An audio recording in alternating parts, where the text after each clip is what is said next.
and Congressman Doug Collins will be in charge of the operation. This is about really the first step. This is making sure that every legal vote is counted and every illegal vote not counted. It allows us to see the integrity of the process.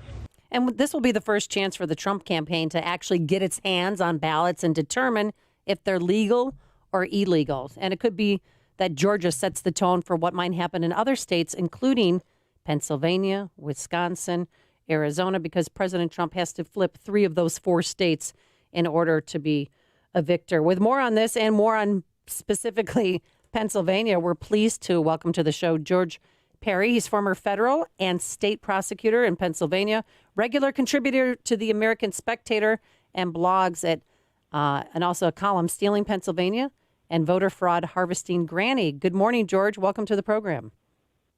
Well, good morning, and thank you. Yeah, so what's going on in Pennsylvania? An awful lot is underway on many fronts. Just to give you the list, the Republicans in Pennsylvania have gone to the Supreme Court of the United States. They've been there twice before the election, and now they've gone back again to challenge the election change in our election laws that were illegally brought about by the Democrat governor, Democrat Secretary of State, and 4 Democrats on our state Supreme Court who basically changed the election laws to allow mail-in ballots, the deadline for receipt of mail-in ballots to be extended 3 days past Election Day, which was not provided for in the election law, and also to eliminate the signature requirement. That is, that the signatures on the envelopes that the ballots came in, the voter signature, had to match the signature on file. So it was an open invitation for exactly the chaos that is going on now in Pennsylvania. When they went to the Supreme Court before the election, there was a 4-4 tie. Chief Justice Roberts, the savior of Obamacare, sided with the 3 liberal justices, and the 4 conservatives on the court at the time took the position that they should take the case and eliminate these discrepancies and these changes to the election law. So the 4-4 tie, the Pennsylvania Republicans were not able to stop the mandate of the Pennsylvania Supreme Court. And so went ahead. Yeah. Oh, go on, George. Sorry. Yeah. So we went ahead with these changes to the election law. Well, now the Republicans are going back to the Supreme Court after the fact, and of course we now have a 5th conservative on the court in Amy Coney Barrett. So there is some hope that the U.S. Supreme Court will step in and invalidate whatever ballots have come in after the election day and take whatever other steps to remedy the situation. Well, we had now, there are all kinds of, yeah. Well, Ken Blackwell came out, and he's a former Ohio Secretary of State, and he said that 350,000 ballots came in after November 3rd. Is that true? Well, I keep hearing different amounts. 350,000. Dick Morris, I don't know where he got this number from. He said it was over 600,000. Wow.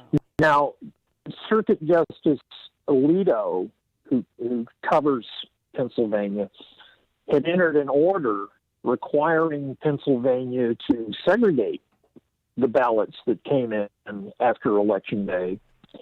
And at first, the Democrat Secretary of State said, oh, yeah, we can do that. Well, it turns out that hasn't been done. So we don't even know which ballots fall into that late arrival category. I mean, they have created utter chaos here in Pennsylvania. And the question is whether or not the courts can sort it out. Anyhow, that's one legal action. There's another legal action underway, which was just filed in federal court here in Pennsylvania, which basically raises a equal protection of the law claim, pointing out that people who showed up to vote in person were subjected to rigorous signature matching. They had to vote in a polling place monitored as required by statute by poll observers from both parties, and had their votes, according to the complaint, counted in a transparent and verifiable, open, and observed manner, to use the language of the complaint. They said, by contrast, the Democrat Secretary of State affirmatively, and this was backed up by the state Supreme Court, they use the language of the complaint, affirmatively excised nearly every element of transparency and verifiability for the nearly 2.65 million mail-in votes. And they did that in the manner that I just described.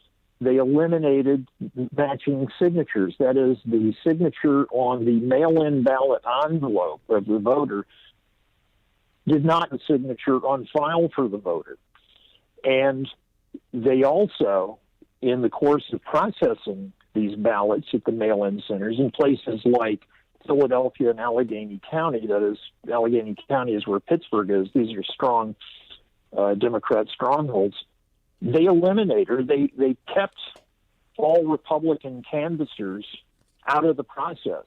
In Philadelphia, they put them 30 feet away from the counting tables behind metal barriers where the watchers, the Republican watchers, couldn't tell what was going on. And as they did this, the people who were counting the ballots were taking the ballots out of the envelope, separating the envelope with the signature, and then putting the ballots in another pile of shame to be counted. The argument here is that is a violation of equal protection of the law, because the people who showed up to vote in person were treated one way, and these mail-in ballots were treated another way, and therefore those mail-in ballots that were processed in Philadelphia and Allegheny County under those conditions, where the Republicans weren't even allowed to observe or monitor the process, those ballots are invalid.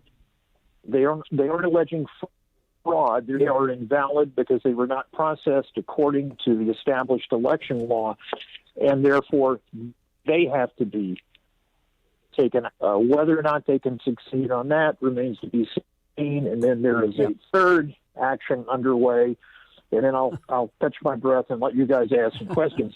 6 days ago, understand in Pennsylvania, the Republicans control the state House of Representatives and the state Senate.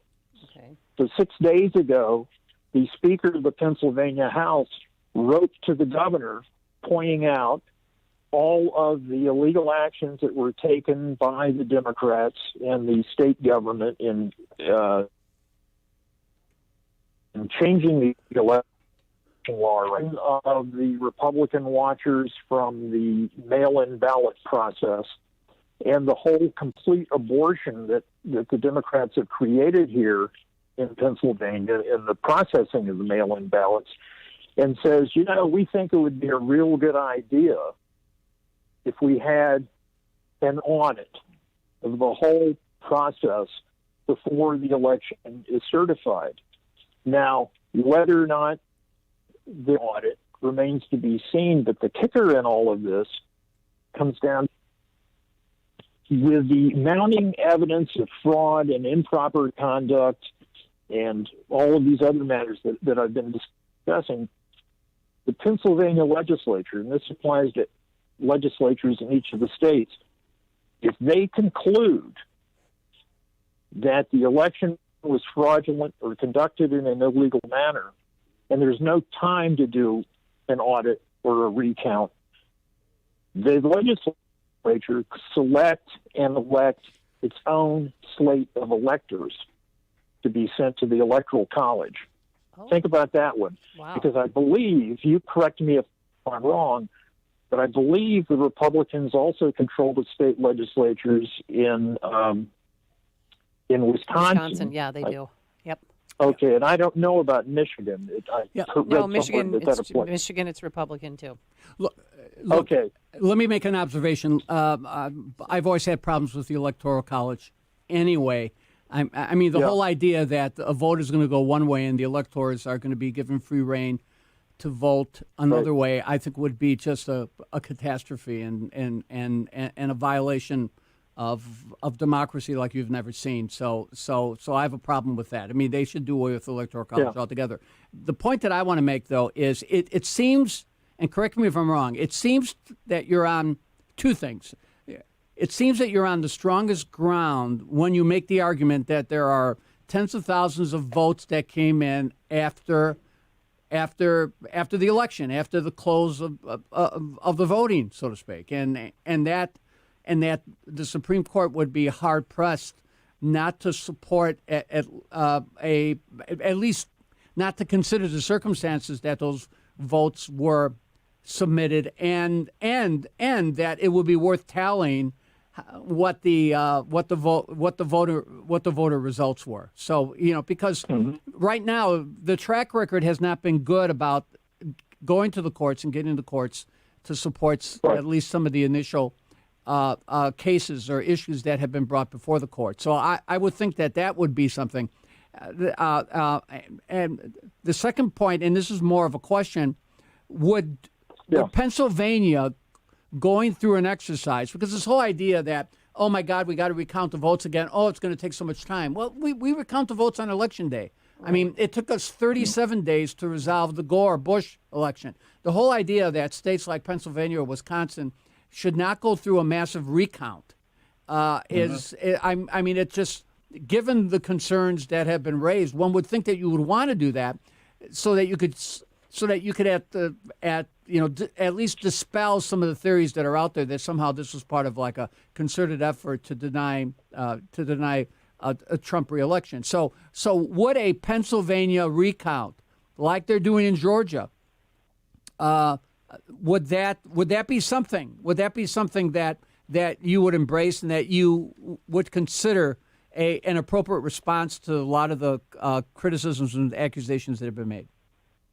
Well, if they could do a hand recount the way they did, or they're going to do in Georgia, that could certainly help to resolve the situation. But keep in mind, with mail-in ballots, once you separate the ballot per envelope, you lose all basis for challenging for verifying the ballot. You don't know if it was manufactured, if it was just a bunch of filling in the blanks. You don't know anything about it. It's what they call a naked ballot. So to me, this is the first time we've ever used tens upon millions of these mail-in ballots. And the Carter-Baker Commission years ago, President Carter and James Baker, the commission they ran, they said, look, this mail-in ballot thing is a disaster. It is prone to manipulation and to fraud. And they were absolutely correct. This is the first time we've ever used tens of millions of these things in an election. And can you cure the problem with a hand recount? I have no idea. I mean, we're really on unknown or untried ground here. And here's another problem facing us. In the South Carolina case, the U.S. Supreme Court was faced with a change. This was where the election laws were illegally changed, not by the legislature, because that's who sets these things. And they decided that, well, okay, any ballots received under those rules were illegal. Any ballots that were received under those old rules will be counted. Gary, the voters were encouraged. And so if the Republicans in Pennsylvania go back to the U.S. Supreme Court now, are they going to be met with that argument? It shouldn't have happened, but in fact it did. And the split in the South Carolina case, let me point this out. Okay. Justices Quickly, if you Alito can, because we're up Gorsuch- against the clock here, Gary. All right. Well, I'll just sit silently. You guys ask your question. Well, listen, we appreciate your knowledge and your insight on this. George Parry, former federal and state prosecutor, regular contributor to the American Spectator, and his blog is knowledgeisgood.net. George, thank you so much for joining us. We appreciate it. Thanks, George. Okay, thank you. Have a wonderful day. And he joined us on our turnkey.pro answer line. The stories you need to know to start your day. This is Chicago's Morning Answer on AM 560. The Answer. The exciting new Ford Commercial Vehicle Center at Joe Cotton Ford in Carroll Stream is your Chicagoland headquarters for commercial vehicle sales and service. Right now is the perfect time to get into a new vehicle from the exciting 20 and 21 lineup of Ford commercial vehicles, including all transit sizes and configurations, dump trucks, KUVs, plus a full selection of Power Stroke diesel Super Duties and chassis cabs. Joe Cotton Ford always delivers the perfect vehicle for your business needs and budget. We are here to service you and keep your business moving forward. Be sure to check out our brand new state-of-the-art commercial service facility servicing vehicles up to F650 and F750. See why we're Chicagoland's best Ford buying experience. For the 7th consecutive year, voted the Daily Herald's Reader's Choice winner for domestic dealer for sales and service. And remember our Joe Cotton Ford promise. We'll treat you great and save you money. From 3 generations of our family to yours, you have our word on it. At Gary and North Avenue in Carroll Stream or at joecottonford.com. Is chosen by the Daily Herald readers. Balance of Nature's fruits and vegetables in a capsule, changing the world one life at a time. Well, I'm a Lyft driver, so I'm on the road a lot. It keeps me very focused, I notice. When you're on the road, you have to be aware of what's going on. It keeps me very much aware of everything. And I definitely think it helps energy-wise. It keeps me very consistent. I don't find myself going like one day's good, next day's bad. It balances everything out, like it says, balance of nature. It evens out everything where I don't get sick, and energy-wise, it's very much across the board. So I love it. Get a wide variety of all your daily recommended servings of whole fruits and vegetables without having to leave your home. Right now, Balance of Nature is offering free shipping and 35% off on any new preferred order. Call 1-800-2468-751 or go to balanceofnature.com and use discount code CHICAGO. We're all aware of national dealers that sell gold and silver. But national dealers? It sounds so impersonal and far away. Guess what? Fox Valley Coins in Naperville is a national dealer, and they're right here in our backyard.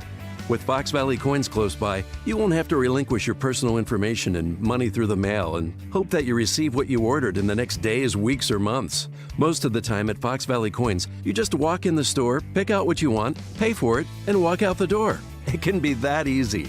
And if you're interested